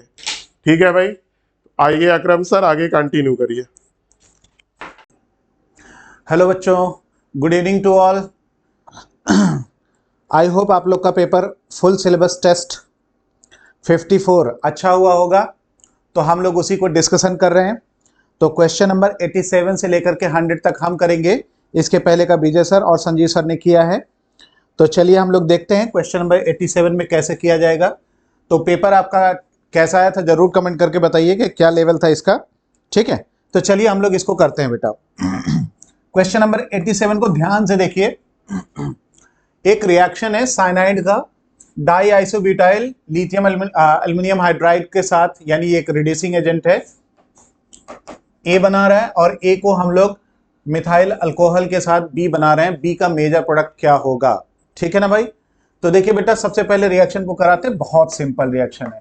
CH3 CH2 CH2 C triple bond N। C triple bond N को हम ऐसे लिख दे रहे हैं ताकि आपको समझने में आसान हो। अगर बेटा इसको हम लोग डिबाल H एक रिड्यूसिंग एजेंट है। ठीक है, बिल्कुल जैसे LiAlH4 होता वैसे ही ये भी है, बस इसमें एक हाइड्रोजन है एक्टिव जिसको हम लोग यहाँ पे रिड्यूसिंग के लिए यूज करेंगे। और दूसरी बार इसका हाइड्रोलिसिस कराएंगे H3O प्लस या फिर H2O से। ठीक है ना, तो ये बेटा सीधे सीधे एल्डिहाइड में कन्वर्ट हो जाएगा। एल्डिहाइड में कन्वर्ट हो जाएगा। कितने कार्बन का एल्डिहाइड बेटा? इसमें जितना नंबर ऑफ कार्बन होता है, यानी die isobutyl lithium aluminium hydride, यानी ये H माइनस है। H माइनस यहां जाएगा, ये ऐसे टूटेगा और उसके बाद इसकी हाइड्रोलिसिस हो जाएगी। ठीक है, ये एक कॉम्प्लेक्स बनाएंगे। ठीक है, तो जब ये बन गया बेटा तो इसको मैं लिख दे रहा हूं, ये A हुआ। ठीक, CH3 CH2 CH2 C double bond OH। तो अब ये बताइए एल्डिहाइड है, क्या है? एल्डिहाइड। अब एल्डिहाइड को हम लोग CH3OH जो कि एक मिथाइल अल्कोहल है, इसको एक्सेस में अगर ले लें तो ये जो ऑक्सीजन का लोन पेयर है वो यहां आएगा और इस तरह से जुड़ेगा। तो ये फाइनली बेटा दो बार अगर इसको रिपीट करेंगे तो CH3 CH2 C के साथ OCH3 एक बार यहां बन जाएगा, OH पहले एक बार क्या करिए, OH लिख दीजिए, यहाँ पे OCH3 लिख दीजिए, यहाँ पे H लिख दीजिए। अगली बार फिर से जब HCl के साथ अगर हम लोग CH3OH का रिएक्शन करवाएंगे, यहाँ पे एक्सेस लिखा होना चाहिए। अगर एक्सेस लिखे रहेगा तब ये रिएक्शन आगे बढ़ेगी, ठीक है। क्योंकि ये क्वेश्चन में एक्सेस लिखा होना जरूरी है, तब जाकर के हम लोग आगे डिजायर्ड प्रोडक्ट पाएंगे। तो अगली बार फिर से HCl इसको प्रोटोनिक अल्कोहल में चेंज करेगा, ये वाले में। उसके बाद ये फिर से न्यूक्लियोफिलिक सब्स्टिट्यूशन रिएक्शन कराएगा। तो न्यूक्लियोफिलिक सब्स्टिट्यूशन रिएक्शन जब कराएगा तो ये यहाँ पे भी OCH3 जुड़ जाएगा, यानी CH3 CH2 CH2 और यहाँ पे OCH3 और इसके साथ OCH3 और यहाँ पे H बन जाएगा। तो इस तरह से एल्डिहाइड से ये दोनों बना हुआ है। इसका नाम बेटा हेमी एसीटल होगा, आप लोगों को बता दूं, इसका नाम होगा हेमी एसीटल। हेमी एसीटल का मतलब नहीं कह सकते, हेमी एसीटल ही कह देते हैं, एल्डिहाइड से बना हुआ है, दैट इज वाई। और इसको हम लोग बेटा एसीटल कह देंगे, कंप्लीटली एसीटल। अब आप लोग ऐसे समझ लीजिए बेटा कि अगर ये कीटोन होता तो केटल लिख देते, एसीटल है तो एसीटल डिहाइड यानी एल्डिहाइड से आया, तो यानी आंसर आपका कौन सा होगा, एसीटल होगा, यानी सेकंड आंसर होगा। बताइएगा सब लोगों को समझ में आया, कोई दिक्कत? तो यहाँ पे एक एक्सेस लिखना CH3OH का जरूरी है, नहीं तो ये हेमी एसीटल में रुक जाएगा, यानी हेमी एसीटल में ये रिएक्शन स्टॉप कर जाएगी, ठीक है बेटा। नेक्स्ट आइए, consider the following reaction sequence. इस रिएक्शन को देखिए बेटा, आप लोगों ने एरोमेटिक कंपाउंड में पढ़ा होगा कि जब आप लोग क्लोरोबेंजीन को आप लोग NaOH के साथ ड्रास्टिक कंडीशन में रिएक्शन करवाते हो तो ये रिएक्शन इस तरह से बन जाएगी, यानी ये O- Na+ बन जाएगा। इसका नाम क्या है, सोडियम फेनॉक्साइड। फेनॉक्साइड नाम है, सोडियम फेनॉक्साइड। तो सोडियम फेनॉक्साइड बेटा अगर हम लोग कहें तो ये O- है, तो इसका अगर आप लोग कार्बन डाइऑक्साइड से रिएक्शन कराते हैं, यहां कार्बन डाइऑक्साइड एक न्यूक्लियो इलेक्ट्रोफाइल की तरह यूज करते हैं, यानी यहां पे Δ- है, यहां पे Δ+ है, ठीक। तो ये जो बॉन्ड होता है इस तरह से टूटता है और ये अटैक इसका कहां होगा, यहां पे होगा, और ये ऐसे बॉन्ड टूट जाएगा। टूटने के बाद आपको पता है कि यहाँ पे जो O है डबल बॉन्ड है, यहाँ पे C के साथ O- है, डबल बॉन्ड O हो गया, यहाँ पे एक H हाई है, और इस तरह से, और ये फिर अपने आप को एरोमेटिसिटी अटेंड करके इस तरह से ऐसे यहाँ पे ये वाला हाइड्रोजन यहाँ आ जाएगा। जब ये यहाँ आएगा तो इसको हम लोग सीधे सीधे कह देंगे कि यहाँ पे डबल बॉन्ड हो गया, यहाँ OH हो गया। इस तरह से प्रोडक्ट बनने के बाद यहाँ पे O- हो गया और ये C डबल बॉन्ड O हो गया। अगली बार H3O+ ले लेंगे बेटा, तो H3O+ जो है इसको OH में बना देगा। तो कौन सा प्रोडक्ट होगा, बोलिए बोलिए, आप लोग बताइएगा। तो यहाँ पे ये फोर्थ आंसर होगा, यानी इसका नाम क्या है, ठीक है, 2 हाइड्रोक्सी बेंजोइक एसिड, ठीक है, बात समझ गए। इसका नाम है सैलिसाइलिक एसिड, ठीक है ना बेटा, ओके, कोई दिक्कत बताइएगा। तो आपको ये वाली मैकेनिज्म थोड़ी सी बता दी तो आपको ये बात समझ में आ जाएगी कि इसको ऐसे रिएक्शन कराना है, तो कोई प्रॉब्लम बेटा नहीं। आगे चलिए, नेक्स्ट आइए, क्लोरोबेंजीन का रिएक्शन सोडियम से कराने पे क्या होगा। आप लोगों ने फिटिज रिएक्शन एनसीईआरटी में पढ़ा होगा। तो क्लोरोबेंजीन कैसे होगा, इस तरह से होगा, क्लोरीन यहां पे लगा दिया 2 टाइम्स ऑफ Na+, और फिर क्लोरीन के साथ यहां पे इस तरह से रिएक्शन करवा के ड्राई ईथर करवा लिया, ड्राई ईथर। तो प्यारे प्यारे बच्चों, ये क्लोरीन और ये क्लोरीन सोडियम के साथ मिलकर के 2NaCl बन के बाहर निकल जाएगा और ये एक कंपाउंड बन जाएगा, ठीक है, जिसका नाम ये दिया हुआ है, ठीक है ना, क्लियर बात, कोई दिक्कत, ठीक है। तो यानी ये इसका नाम है फिटिज रिएक्शन। क्या नाम है, फिटिज रिएक्शन नाम है, फिटिज रिएक्शन का नाम है, तो ये बन जाएगा। नेक्स्ट आ जाइए, फिर कह रहा है टाइटेनियम H2O 6 टाइम से ये वॉयलेट कलर अपीयर होता है ड्यू टू DD ट्रांजिशन, क्या ये सही है? तो जरा हम लोग देखते हैं। देखिए बेटा, टाइटेनियम का यहाँ पे ऑक्सीडेशन नंबर है +3, टाइटेनियम है एटॉमिक नंबर 22 में से 3 इलेक्ट्रॉन निकालेंगे तो 4 या 0 3D1 आएगा। तो यानी D ऑर्बिटल में एक इलेक्ट्रॉन यहां अवेलेबल है, तो अगर डी ऑर्बिटल में एक इलेक्ट्रॉन अवेलेबल है तो ये बेटा ट्रांजिशन कर सकता है, यानी डी डी ट्रांजिशन करेगा, ठीक है ना। यानी डी इलेक्ट्रॉन आएगा तो यानी डी इलेक्ट्रॉन एक जगह से दूसरी जगह जाएगा। तो यानी statement 1 is this one correct है। स्टेटमेंट 2 जो है बेटा, इसमें कह रहे हैं ये डायामैग्नेटिक कैरेक्टर का है। तो अगर ये डायामैग्नेटिक कैरेक्टर का है तो ये आप लोग बताइए ये सही लिखा है कि गलत लिखा है। सब लोग कमेंट करके बताइए सही है या गलत है। सब लोग कमेंट करके बताइए सही है या गलत है। बताइएगा। तो जब एक अनपेयर्ड इलेक्ट्रॉन होता है तो उसे हम लोग पैरामैग्नेटिक कहते हैं। Statement 2 is wrong. तो यानी आंसर कौन होगा? Answer 1 is correct statement, statement 2 is incorrect. तो आपको ये समझ में आया? इसका पैरा और डाया मैग्नेटिक कैरेक्टर पूछ रहा था और इसका जो कलर है वो क्यों है, तो कलर डी डी ट्रांजिशन की वजह से होता है, ठीक है। तो अगला वर्ग जाते हैं। नेक्स्ट आइए, कंसीडर द फॉलोइंग सीक्वेंसेस। देखिए बेटा, ए को ब्रोमिनेशन से करवा करके 2,4,6 ट्राइब्रोमो एनिलीन बनाया है। तो सिंपल सी बात है कि ए बेटा एनिलीन होगा, यानी एनिलीन बहुत हाईली एक्टिवेटिंग ग्रुप है।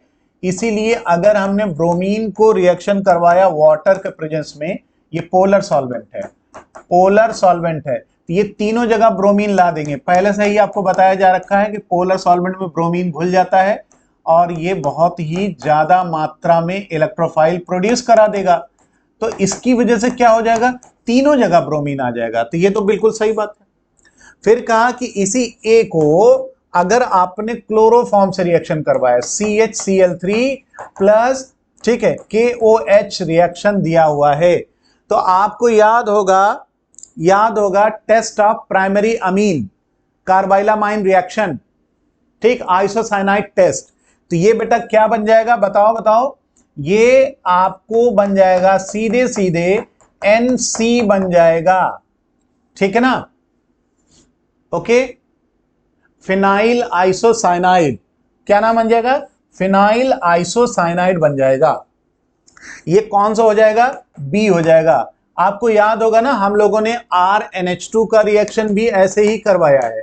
RNH2 का अगर हम लोग CHCl3 के साथ 3 टाइम्स ऑफ KOH के साथ जब रिएक्शन कराएंगे तो RNC बनाता था, 3KCl बनाता था और 3 टाइम्स ऑफ H2O बनाता था। याद करो, ये पीछे हमने सीखा हुआ है। तो वैसे ही एरोमेटिक अमीन जो प्राइमरी है उसके लिए भी सही है। तो यानी बी आपका क्या आ गया बेटा? ये फिनाइल आइसोसाइनाइड। अब आपसे कह रहा है ए को अगर हमने ए को एनिलीन माना है ना, तो एनिलीन को अगर मैंने एनिलीन बनाते हैं, इस रिएक्शन को देखिए अगर आपको बी चाहिए तो बी देखिए आइसोसाइनाइड जहां होगा यहीं से आपका आंसर शुरू हो जाएगा। देखिए बी आपका आइसोसाइनाइड यहां पे है, बस देख लीजिए आइसोसाइनाइड यहां है। तो यानी इसका मतलब है कि ये ए वाला ऑप्शन और फोर्थ वाला ऑप्शन गलत हो गया। अब चूंकि इसको भी क्वेश्चन करें दूसरे तीसरे में से, देखिए कौन सा है। तो अगर हमने इसका रिएक्शन करवाया, ध्यान से सुनना, ये वाला करवाया NH2 का, अगर डाई एजोटाइजेशन से NaNO2 प्लस HCl और 0 से 5 केल्विन डिग्री लिखा हुआ है, तो ये बेटा बेंजीन के साथ क्या बन जाएगा? यहां पे N2 प्लस बन जाएगा और Cl माइनस बन जाएगा, अगर आपको दिख रहा होगा तो। अगर ये डाइजोनियम का बना तो बहुत ही गुड लिविंग ग्रुप है। तो ये H3PO2 से अगर रिएक्शन कराओगे तो ये रिड्यूसिंग एजेंट की तरह काम करेगा। किसकी तरह? रिड्यूसिंग एजेंट तक ये भी आपने पढ़ा हुआ है। और आपको जब सैंडमेयर पढ़ाया जा रहा था तब डाई एजोटाइजेशन के बाद बहुत सारे रिएक्शन लिखाए गए थे। तो यहां पे अगर H3PO2 जो कि रिड्यूसिंग एजेंट की तरह यूज किया गया है, अगर यहां पे लोगे तो ये हाइड्रोजन दे देगा और ये क्या बन जाएगा? बेंजीन। तो यानी इसका मतलब यहां पे जो डी ऑप्शन है बेंजीन है। तो देखो यहां पे बेंजीन कहां है? केवल इसी में है। और आइसोसाइनाइड ये दूसरा वाला, तो यानी आपका आंसर कौन सा होगा? सेकंड वाला। बताइएगा कोई दिक्कत हो तो। यानी इसमें इस नेम रिएक्शन को पढ़ना था और इस वाले रिएक्शन को भी हमें देखना था, ठीक है। और इसकी हेल्प से हमें जो है बी और डी को हम लोगों को स्पेसिफाई करना था। तो आपको ये बात समझ में आई? ठीक है, कोई दिक्कत तो नहीं। नेक्स्ट आ जाइए 92। Major product of the reaction two bromopentane with alcoholic KOH। जब अल्कोहलिक KOH का रिएक्शन आया तो ये एलिमिनेशन का सिग्नम है। एलिमिनेशन कराएगा, ये दिख रहा है। तो इसका मतलब है कि 2 ब्रोमो पेंटेन है कहां, देखो पेंटेन पहले बना लो, 2 पे ब्रोमीन बना लो, ठीक, यहां पे एक हाइड्रोजन, यहां पे एक हाइड्रोजन, मर्जी से लिख लो। जब आप लोग अल्कोहलिक KOH से रिएक्शन कराएंगे तो थोड़ा सा हीट प्रोवाइड करना पड़ेगा, तो हाईली सब्स्टिट्यूटेड अल्कीन बनता है जो कि बीटा एलिमिनेशन ही है।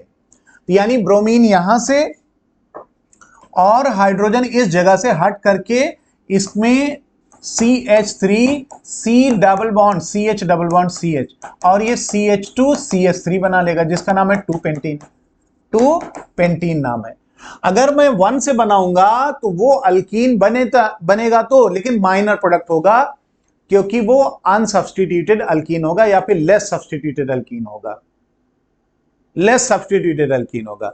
इसलिए 1 पेंटीन नहीं लिखा जाएगा, 2 पेंटीन लिखा जाएगा। तो यानी आपका आंसर क्या होगा, 2 पेंटीन। कभी भी ध्यान रखना बेटा, अगर अल्कोहल या अल्काइल हैलाइड से अल्कीन जब भी एलिमिनेशन के थ्रू बन रहा होता है तो आपको रीअरेंजमेंट के थ्रू या फिर विदाउट रीअरेंजमेंट, वैसे विदाउट रीअरेंजमेंट यानी E2 एलिमिनेशन से ज्यादा रिएक्शन इजिली बनती हैं या फिर बेस्ट मेथड E2 मेथड ही है, तो उसमें बेटा हाईली सब्स्टिट्यूटेड अल्कीन बनाना चाहिए जिसमें डबली बॉन्डेड कार्बन से ज्यादा अल्काइल ग्रुप हो, या फिर कह लीजिए ऐसा अल्कीन बनाइएगा जिसमें नंबर ऑफ अल्फा हाइड्रोजन ज्यादा हो। ठीक है, आगे आ जाइए। अच्छा, रिएक्शन विद मिथॉक्सीबेंजीन। मिथॉक्सीबेंजीन बेटा कहां है, बस बेंजीन में OCH3 लगा दीजिए, मिथॉक्सीबेंजीन हो जाएगा। अगर मैं ब्रोमीन के साथ रिएक्शन करा रहा हूं एथनोइक एसिड से, एथनोइक एसिड लगा देने से इसकी सॉल्वेंट नेचर थोड़ा सा कम हो जाएगा, यानी सॉल्युबिलिटी थोड़ी कम हो जाएगी, तो ब्रोमीन की मात्रा थोड़ी कम आएगी, है ना, ठीक है ना। तो अब देखो ये बेटा ऑर्थो पैरा डायरेक्टिंग ग्रुप है, ऑर्थो पैरा डायरेक्टिंग ग्रुप है, तो ये ब्रोमीन का जो ब्रोमीन प्लस है वो बेटा ऑर्थो पे और पैरा पे लाएगा, लेकिन ब्रोमीन बीइंग बल्की ग्रुप, बड़ा ग्रुप है, इसलिए ये पैरा पे ज्यादा आएगा। यानी इसका मतलब है कि अगर OCH3 का यहां से ब्रोमीन जोड़ दें तो ये मेजर हो जाएगा, अगर ये मेजर हो जाएगा तो इसका मतलब यही प्रोडक्ट है। इसका दूसरा भी प्रोडक्ट बनेगा OCH3 से, यहां पे ब्रोमीन लगा, लेकिन ये बेटा माइनर होगा, माइनर होगा। तो यानी हमें मेजर प्रोडक्ट अगर चाहिए तो मेजर प्रोडक्ट क्या होगा, ये होगा पैरा ब्रोमो एनिसॉल। इसका कॉमन नेम एनिसॉल है ना बेटा, एनिसॉल का कॉमन नेम है, ये मिथॉक्सीबेंजीन का कॉमन नेम एनिसॉल है। तो ये बेटा ब्रोमीन कहां आएगा, एक बार आएगा पैरा पे आएगा, ठीक है ना, ये आप याद रखिएगा। नेक्स्ट आ जाइए 94, the oxidation state of the phosphorus in H3PO4 and H3PO3 are +5 and +3 respectively. Very easy question बेटा, H3PO4 में जब इसका ऑक्सीडेशन निकालोगे तो X-8, ऑक्सीजन के लिए कितना होता है -2, तो ये X-8 हो जाएगा। हाइड्रोजन जब नॉन मेटल से जुड़ा है तो +1 यानी +3 बराबर 0, यानी X बराबर क्या होगा +5, ठीक, जो कि सही लिखा हुआ है। ऐसे H3PO3 का निकालो, H3PO3 का, यानी X माइनस क्या हो जाएगा 6 +3 = 0, यानी X बराबर क्या होगा +3 हो जाएगा, यानी +5 यहां पे है, +3 यहां पे है। तो देखिए बेटा सही लिखा हुआ है, बिल्कुल सही लिखा हुआ है, ये स्टेटमेंट सही हो गया। Oxidation state of sulphur in H2SO5 है ना, पेरोक्सी सल्फ्यूरिक एसिड नाम है, पर सल्फ्यूरिक एसिड नाम है, पेरोक्सी सल्फ्यूरिक एसिड पर सल्फ्यूरिक एसिड एक ही बात है, यानी ये होगा HOOS डबल बॉन्ड O और OH लिखा हुआ है, समझना मेरी बात ध्यान से। तो हालांकि इसका ऑक्सीडेशन स्टेट निकालने के लिए इसका स्ट्रक्चर बनाने की जरूरत नहीं है, ये तो मैंने आपको बना दिया कि आपको पता रहे कि इसमें ये पेरोक्सी लिंक है, लेकिन अगर हम सल्फर का निकालें तो यहां पे X और ये 4 1 5 ऑक्सीजन है तो X-10 लगता है, X-5 × 2 ना। तो आप चाहें तो एक ट्रिक बताते हैं, 5 × कितना हो जाएगा -2 + 2, ये इसका हो गया बराबर 0, यानी X बराबर +8। तो मैं बता दूं कि किसी भी एटम का जो ऑक्सीडेशन नंबर होता है वो आपके उसके ग्रुप से ज्यादा नहीं हो सकता है, जबकि यहां 6 आ रहा है जो कि ये क्या है रॉन्ग है, यानी इसका मतलब ये इसके ग्रुप से ज्यादा नहीं आना चाहिए, जब इसको जोड़ोगे तो 8 आ रहा है। तो इसमें बस निकालने का एक तरीका है कि अगर ग्रुप से ज्यादा आ जाए तो इसका ऑक्सीडेशन नंबर वही मैक्सिमम ग्रुप के बराबर हो जाएगा। इसका ग्रुप क्या होगा, मैक्सिमम जो ऑक्सीडेशन स्टेट वही ग्रुप के बराबर हो, यानी इसका क्या होना चाहिए, प्लस का 6। अब इसका दूसरा तरीका से अगर आपको समझना है तो आप देखिए इसमें 2 ऑक्सीजन पेरोक्सी लिंक के हैं, तो सल्फर का X होगा, 3 ऑक्सीजन ऑक्साइड लिंक से, तो ये 3 इंटू -2 हो जाएगा, और 2 ऑक्सीजन पेरोक्सी के हैं तो -1 हो जाएगा, प्लस का 2 बराबर 0, यानी X बराबर निकलेगा तो प्लस का 6 निकलेगा। तो ये वाला आंसर गलत हो गया, समझ के बात।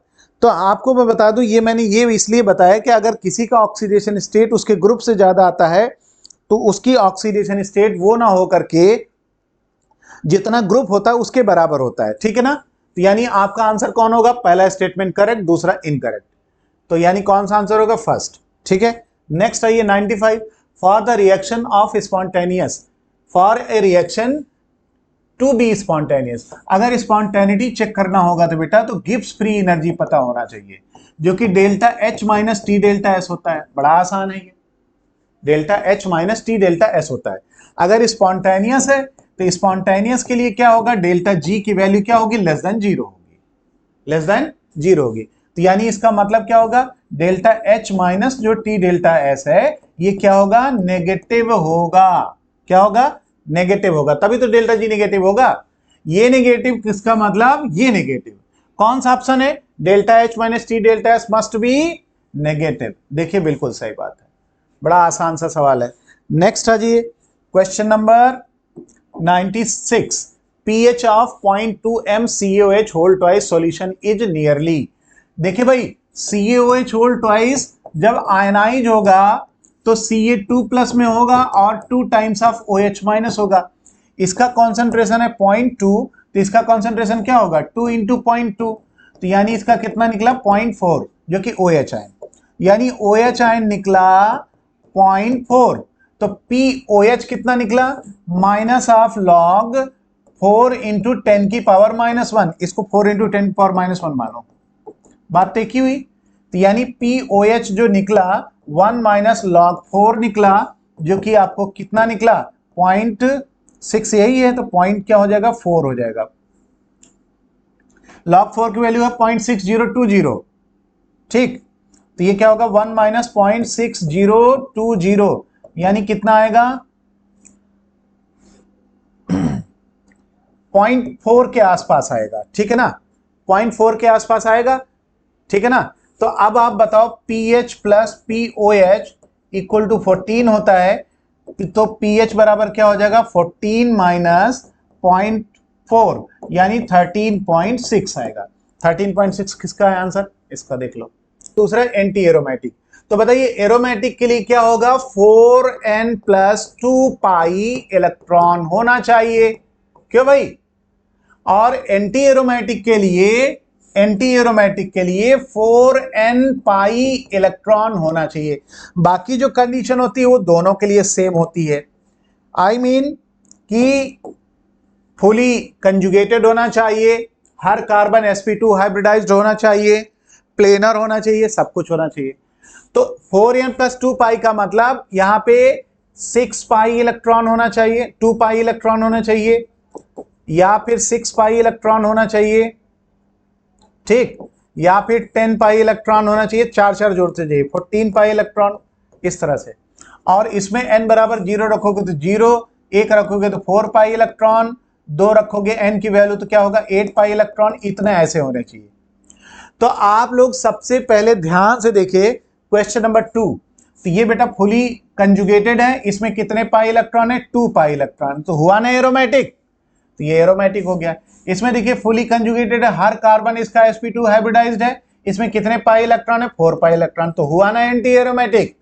तो यानी एरोमेटिक और एंटी एरोमेटिक का पेयर इसी में है, इसमें नहीं है। आपको एक करके दिखा दे रहा हूं बेटा, ये वाला जो है इस वाले में फुली कंजुगेटेड, बात एकदम सही है, इसमें 4 पाई इलेक्ट्रॉन ही है, जितने डबल बॉन्ड होते हैं उसी को दुगना कर लीजिए। और इसमें ध्यान से देखिए, यहां 2 2 4 2 6 2 8 तो है, लेकिन ये बेटा प्लेनर नहीं होता है, नॉन प्लेनर होता है। नॉन प्लेनर होता है तो ये नॉन एरोमेटिक है बेटा, ये क्या है, नॉन एरोमेटिक है। आपको बता दूं कि कोई भी एंटी एरोमेटिक या एरोमेटिक होने के लिए जो कंडीशन है कि वो साइक्लिक हो, फुली कंजुगेटेड हो और वो प्लेनर भी हो, ठीक है ना, और हर कार्बन पे sp2, हर एटम sp2 हाइब्रिडाइज्ड हो, तो ये तब जाके होता है। तो ये बेटा बिल्कुल थोड़ा शेप बोर्ड जैसा शेप आ जाएगा या फिर सूप जैसा आ जाएगा, नॉन प्लेनर हो जाएगा, इसीलिए ये नॉन एरोमेटिक होता है। तो हमारा आंसर क्या आ गया, सेकंड कंफर्म हो गया। तो ऐसे चारों चेक कर सकते हो, कोई दिक्कत नहीं। अब 99 पे आइए, consider the following reaction sequence. अब देखो 1 2 3 कार्बन का है, तो यहां पे लिख दे रहा हूं CH3 CH2 CH2Cl।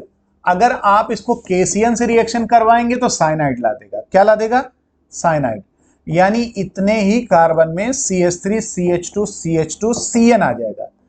अब साइनाइड के बाद बेटा साइनाइड ऐसे लिख देते हैं, साइनाइड ये है, साइनाइड को बेटा ऐसे लिख दे रहे हैं, साइनाइड। अगर इसको हम लोग CH3 MgBr से रिएक्शन कराएंगे तो CH3 माइनस देगा, और ये जो CH3 माइनस है बेटा ये इसके पास आएगा, ये बॉन्ड टूट जाएगा RMgX से। तो ये बनेगा क्या बेटा, CH3 CH2 CH2 और C double bond N minus MgBr plus हो जाएगा, और यहां पे क्या हो जाएगा, CH3 जुड़ गया। आपको समझ में आ गया, ये यहां तक का आ गया। अब उसके बाद इसकी हाइड्रोलिसिस करवाओगे, यानी H3O प्लस, यानी ये जो सेकंड ऑप्शन है, तो ये बेटा इसी को कीटोन में कन्वर्ट कर देगा। किस में कर देगा, CH3 CH2 CH2 और C डबल बॉन्ड हो CH3, कीटोन हो गया, जो कि आपको ये वाला बना दिया, बी वाला ये बन गया कीटोन। अब किस कीटोन का क्लीमेंसन रिडक्शन कराओ, Zn Hg HCl से कराओगे, तो बेटा ये वाला क्या होगा, इन दोनों CO को क्या कर देगा, इस CO को अल्केन में चेंज कर देगा, CH3 CH2 CH2 CH2 CH3, यानी ये यानी मेजर प्रोडक्ट आपका क्या आएगा, C वाला, ये 4 कार्बन का ब्यूटेन जो कि फोर्थ ऑप्शन है। ये आप देख लो फोर्थ ऑप्शन कहां लिखा हुआ है, ये लिखा हुआ है, यानी CH3 CH2 CH2 CH2 CH3, यानी ऑप्शन आपका क्या आएगा, 4 आएगा। बताइएगा कोई प्रॉब्लम हो, ठीक है, कोई दिक्कत हो तो बताइएगा। तो चलिए आगे बढ़ते हैं लास्ट क्वेश्चन की तरफ। देखिए भाई, मैच द कॉलम, ठीक, और हाइब्रिडाइजेशन के लिए देखिए कुछ एकदम सिंपल से बता देना ताकि आपको समझ में आ जाए। देखिए Ni के साथ यहां 4 लिगेंड लगा हुआ है, Ni के साथ 4 लिगेंड लगा हुआ है, 2 माइनस। अगर ये वीक लिगेंड है तो ये आप ध्यान रखना sp3 हाइब्रिडाइज्ड होगा। क्या होगा, sp3 हाइब्रिडाइज्ड होगा, नो डाउट। अगर यहां स्ट्रॉन्ग लिगेंड होगा तो मोस्ट ऑफ द केस में स्क्वायर प्लेनर होगा, रेयरली की बात मैं नहीं कर रहा हूं, मोस्ट ऑफ द केस में स्क्वायर प्लेनर होगा, ये आप समझ लीजिएगा, ठीक है ना। जैसे NiCO4 है जो, वो आपको sp3 है, भले स्ट्रॉन्ग लिगेंड है। अच्छा दूसरा देखो, NiCN4 जो लिखा हुआ है 2 माइनस का, निकालोगे आएगा, ये स्ट्रॉन्ग लिगेंड है, स्ट्रॉन्ग लिगेंड है तो इसका हाइब्रिडाइजेशन क्या होगा, DsP2 होगा। ठीक, मैंने बोला है कि केवल और केवल NiCO4 है जो sp3 हाइब्रिडाइज्ड है, जो कि उसमें स्ट्रॉन्ग लिगेंड लगने के बावजूद, ठीक, ये क्या है, DsP2 होगा। तो इसका बेटा DsP2 वाले का सीधे 4 मिल गया, NiCl वाले का sp3, तो तीसरा का C का 1 कहां लिखा हुआ है, C का 1 देखो इन दोनों में लिखा हुआ है, इन दोनों में ही C का 1 लिखा हुआ है। D का 4 कहां लिखा हुआ है, इन्हीं दोनों में लिखा हुआ है। अब बात आगे आ गई इसमें Mn में, Mn बेटा देखिए 6 है ना, और वीक लिगेंड है, तो MnCl6, अगर यहां पे 3 माइनस लिखा हुआ है, यहां पे 6 वीक लिगेंड है, तो ये sp3d2 बनाएगा। याद रखिएगा sp3d2 कहां है, थर्ड, A का थर्ड कहां लिखा हुआ, A का थर्ड इसमें है, तो यानी A का थर्ड आ गया, C का फर्स्ट आ गया, D का 4 हो गया, तो B का अपने आप मैच कर जाएगा, यानी ये आंसर नंबर 4 आएगा। तो ये रहा आपका FST 54 जो कि आज यानी 21 अप्रैल को हुआ था, ठीक है, तो इसका डिस्कशन कंप्लीट हुआ 87 से लेकर के 100 तक। ठीक है, आपको ये डिस्कशन कैसा लगा? ठीक है, जरूर कमेंट करके बताइएगा। ठीक है, हम लोग फिर बेटा आगे सेक्शन में मिलते हैं, आगे के डिस्कशन में मिलते हैं। Thank you very much.